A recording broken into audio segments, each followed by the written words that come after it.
رمز الفخر شيخة الأوصاف والشاني، اللي لها أفعال كل الناس ترويها. أم ناصر الشامخ الطيب عنواني، فيها الكرم والوفا والعز يعنيها، فيها الكرم والوفا والعز يعنيها.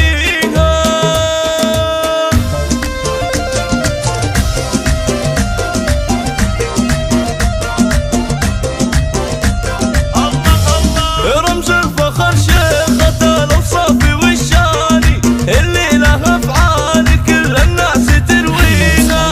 أم ناصر الشامخ الطيب عنواني، فيها الكرم والوفا والعز يعنيها. في الجود كفار عطايا كأنها مزاني، شيخاوي بنت الشيوخ اللي نحييها، الشيخاوي بنت الشيوخ اللي نحييها. أم ناصر وفي نصيله كيف قفاني، في مدح هذه الأميرة صعب توفيها. إقبالها يوم عرس محمد تباني، بالنور تشرق على الدنيا وما فيها. في عرس ابنها محمد أهدي الحاني، واهدي لها التهنئة من قلبي يغليها، واهدي لها التهنئة من قلبي يغليها.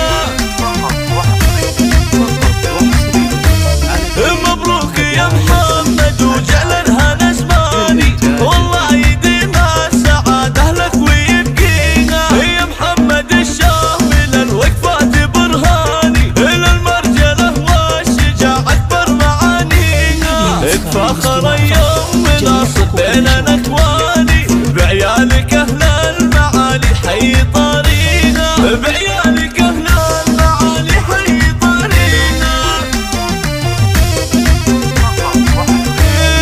بناتك الشامخات القدر والشاني، ذوق أدب وانطلع الأخلاق نرويها. المجد في أمل ويجي طول الأزماني، عتبان والعز للعتبان يعنيها. يا أم ناصر عسى لأفراحك الآني، جعل الهنا في حياتك فاني يرويها، وجعل الهنا في حياتك فاني يرويها.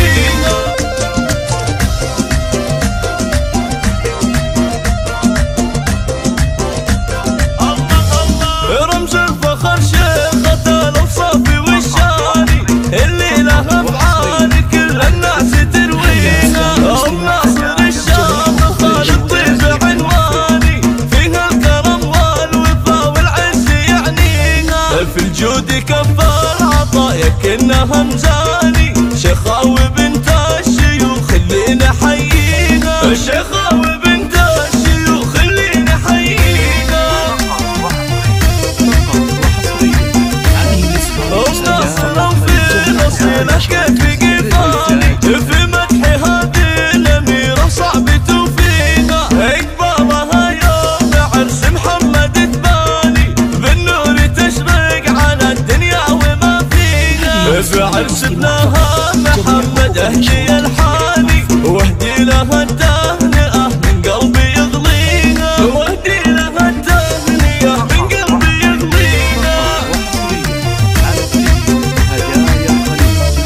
مبروك يا محمد وجعل الهنا زماني، والله يديم السعادة لك ويبقيها. يا محمد الشامل الوقفات برهاني، للمرجلة والشجاع أكبر معانيها. اتفاخر